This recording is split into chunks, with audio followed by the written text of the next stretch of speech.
6 de la mañana con 55 minutos. Tengan ustedes muy buenos días, televidentes amigos. Bienvenidos a esta entrega de Primera Impresión.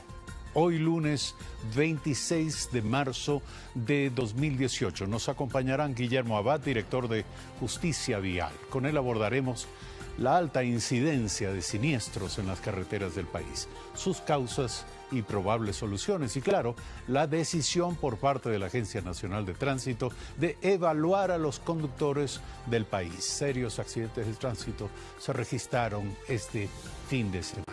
Además, Mario Pazmiño, exdirector de inteligencia, estará en Primera Impresión. Le vamos a preguntar sobre los antecedentes de los servicios de inteligencia del país a propósito de la desaparición de la Secretaría Nacional de Inteligencia y de los peligros a la seguridad ecuatoriana en la frontera norte.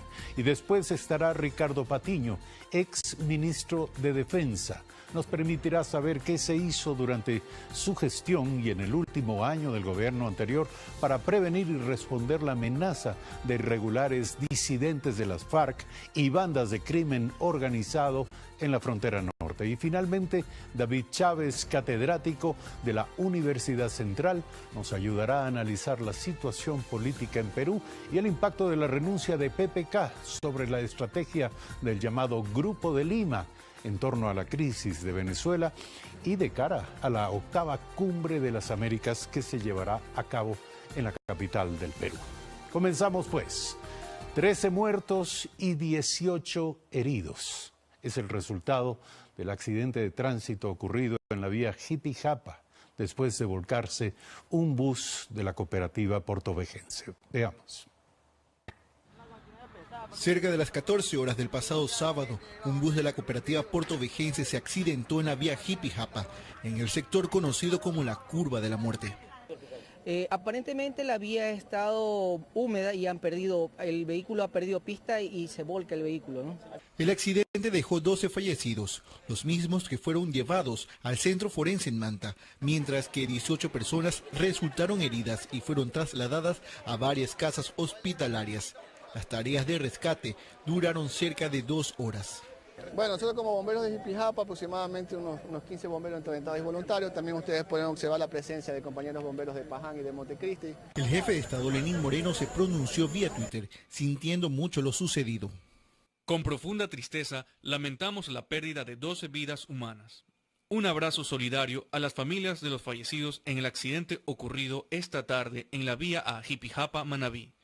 La impericia vuelve a ser la causante de esta tragedia. Basta de jugar con la vida en las vías. Este accidente de tránsito es el más grave registrado de lo que va de este 2018 en las rutas de Manabí. Jonathan García, Telediario.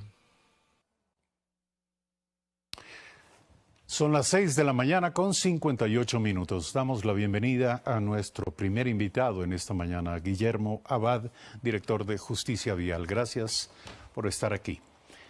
Decía usted hace un minuto que varias veces se ha superado el nivel de la tolerancia en el país y sin embargo esto sigue ocurriendo. Nuevamente, ¿cuál es el diagnóstico? ¿Cuáles son las razones de lo que está pasando en las carreteras? Buenos días, Eduardo, gracias por la entrevista. Efectivamente, es una imagen repetitiva, no es nueva, y ya estas imágenes tenemos desde hace muchos años atrás. Y como siempre lo hemos dicho, el siniestro de tránsito per se es el último eslabón de una cadena de inobservancias a la ley. Y cuando se da el siniestro, lastimosamente solo nos empezamos a fijar en ese último eslabón que normalmente suele ser la impericia del conductor. Pero tenemos que preguntarnos por qué ese conductor profesional genera un siniestro de tránsito por impericia. La impericia no es otra cosa que no saber conducir. Entonces, si no sabe conducir, si no sabe inclusive manejar, ¿cómo es que está detrás de un volante? Ahí es cuando empezamos a analizar los demás eslabones que anteceden a este siniestro de tránsito. ¿Y cuál es la primera pregunta? ¿Cómo obtuvo esa licencia profesional?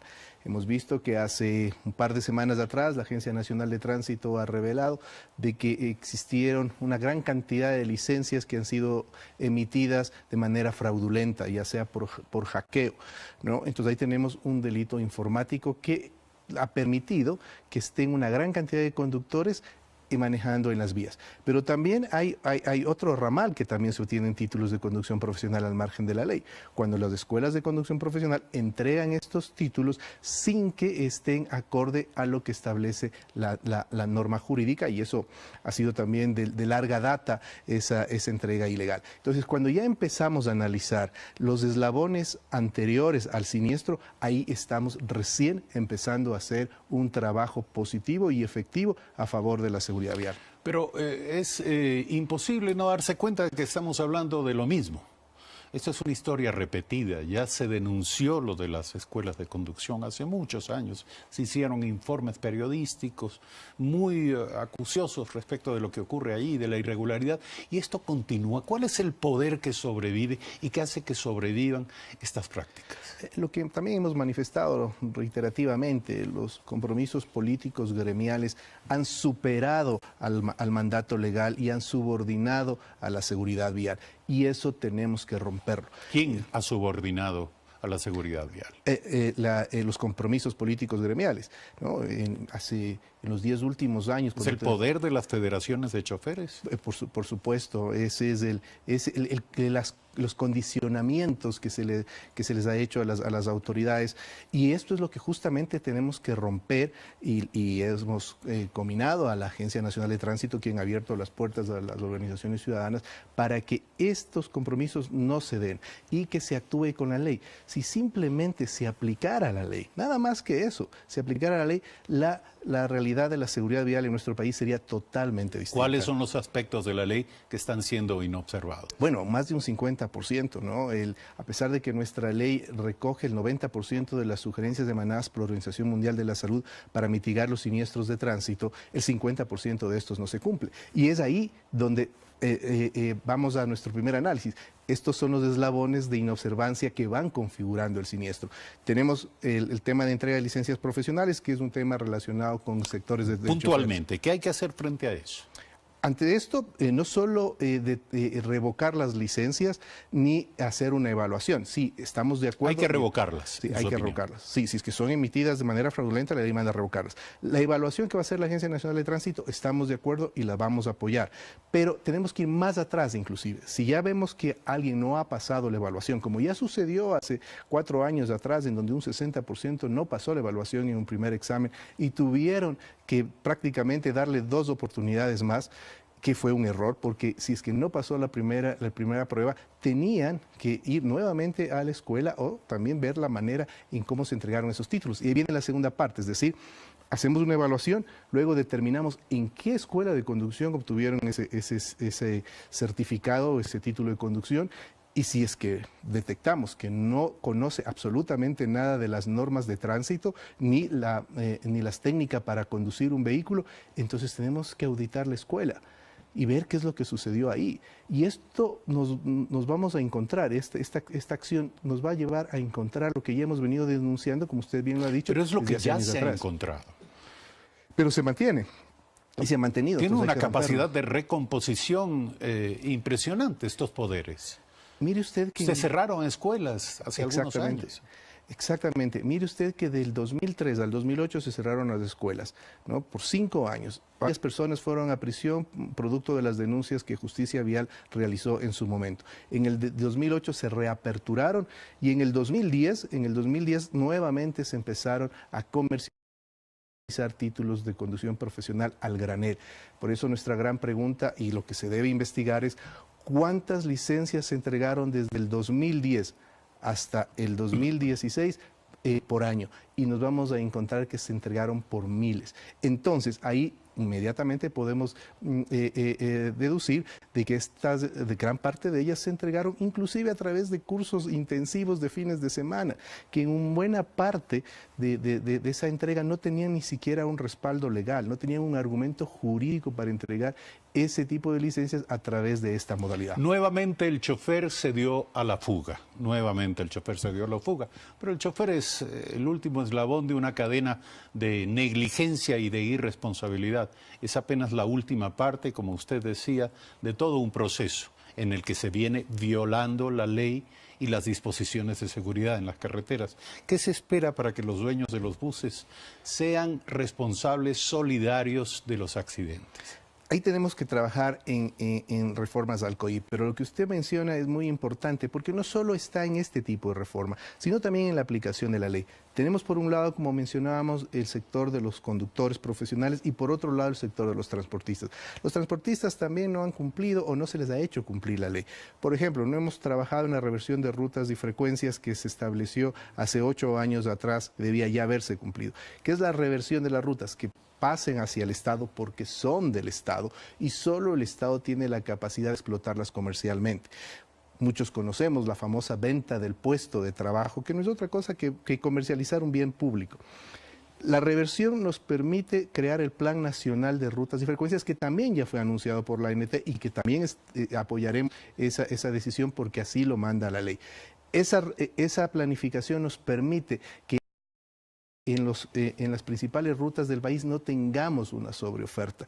¿Cuál es el gravísimo problema que tenemos en la actualidad? Que cuando los vehículos salen de origen a su destino, salen 3 o 4 vehículos hacia el mismo destino a la misma hora y empiezan a competir. Esa es la razón del por qué compiten. Entonces, súmele una sobreoferta en las principales rutas del país, más un conductor que no tuvo una licencia profesional de manera adecuada, estamos configurando el siniestro de tránsito. Ahora, a esto le sumamos otra inobservancia a la ley. ¿Cuántos de estos vehículos realmente pertenecen a la operadora? No existe esa relación socio-acción, sino la relación que tenemos es socio-vehículo. Entonces no tenemos ni visión ni gestión empresarial en las operadoras. Y cada dueño de un bus administra su bus a su criterio. Tanto así que si usted tiene 100 socios en una operadora, en realidad tiene 100 empresas unipersonales que entre ellos ya son competencia. No hablemos en el caso de socios de otra compañía. Entonces también estamos configurando el delito. Y al no tener esa visión y esa gestión empresarial, vamos a otra inobservancia de la ley, que es el contrato de operación. El contrato de operación claramente establece parámetros de calidad de servicio. Y los contratos que actualmente se tienen no establecen esos parámetros de calidad de servicio. Consecuentemente, ¿cómo les medimos? ¿Cómo determinamos si es que este bus ha cumplido o no con una bitácora de mantenimiento, si ha cumplido el conductor con su bitácora de salud? De cómo está físicamente, cómo está psicológicamente. Yo siempre me permito que... Pero frente a lo que usted está diciendo, lo que acaban de anunciar las autoridades, de pasar a evaluación las licencias de conducción de los choferes, es una medida absolutamente tibia, no tiene nada que ver con la solución de los problemas que usted está señalando. Bueno, es un primer paso y que lo vamos a apoyar porque el primer paso da grandes maratones. Pero lo que estamos anunciando es lo que debería continuar haciéndose. Ya se ha anunciado también la reversión de rutas y frecuencias y el Plan Nacional de Rutas y Frecuencias, que también ya es un punto positivo, es parte de lo que estamos anunciando. Los contratos de operación tendrán que ser revisados también e incluir los parámetros de calidad de servicio. Como le decía, esto para que la gente pueda entenderlo de mejor manera, tomando obviamente sus distancias, pero el cómo se cuida al transporte aéreo en temas de seguridad se debe replicar, guardando las distancias, en el transporte terrestre, porque es un mismo sistema de transporte con diferente debería haber modalidad. un estándar tan alto y tan exigente en el uno como en el otro. Exactamente. Tenemos uno cuando va a subir a un avión, sabe de que ese avión ha tenido una bitácora de mantenimiento, sabemos qué tornillo fue cambiado, en qué día y a qué hora y por qué fue cambiado. Sabemos la persona que va a pilotar el avión pasó por diferentes Ahora, ¿cuál es el escrutinios. estado actual, permítame, del parque automotor del transporte público? Mire, el estado pueden estar bien, son vehículos nuevos en su gran mayoría, pero el que sean nuevos no significa que sean buenos, ya voy a explicar, porque ahí también tenemos otro tipo de deficiencia. Todos los vehículos deben estar debidamente homologados. Todavía seguimos teniendo casos en los cuales existen camiones disfrazados de buses. Pueden ser nuevos, pero no son buenos, primero. Y segundo, si fuesen nuevos y buenos, el simple hecho de tener un conductor como el que acabamos de ver en este siniestro de tránsito, donde tiene un vehículo 2018, claro, ¿no?, que cumple con las características técnicas, está homologado, tiene una pista expedita, una vía en la que no generaba peligro y termina provocando un accidente. Un gran siniestro. Un gran siniestro. Por impericia, ¿no? Entonces, no sacamos nada, no digo que no tomemos en cuenta, es importante, pero tenemos que ir trabajando eslabón por eslabón, que son los que van configurando el siniestro de tránsito. Y cuando empecemos por un primer eslabón y logremos realmente cambiar esa realidad de inobservancia, nos vamos a dar cuenta que sí es posible, porque cumplir la ley como está establecida en nuestro ordenamiento jurídico sí es posible, pero si hay la entereza y el compromiso de la autoridad, que así lo dijo el señor presidente de la República en el famoso Pacto por la Seguridad Vial. Este pacto va a funcionar en tanto y en cuanto estemos enmarcados dentro de la ley. Si es que hay algún sector que se sale de la ley, se está saliendo del pacto. Guillermo Abad, director de Justicia Vial. Como señala nuestro invitado, una vez más se supera el nivel de la tolerancia. Esperemos que las autoridades estén a la altura de la demanda, a la altura del desafío, del reto. Tienen que salir a cuidar la vida de las ciudadanas y de los ciudadanos en las carreteras del país y no ceder ante las presiones de grupos. Sí, sabemos que hay enorme poder, sí, y las presiones son enormes, pero también es enorme la presión de la ciudadanía por tener civilización en las carreteras del país. 7 de la mañana, 11 minutos. Gracias por aceptar esta invitación. Hacemos un corte, regresamos en un instante.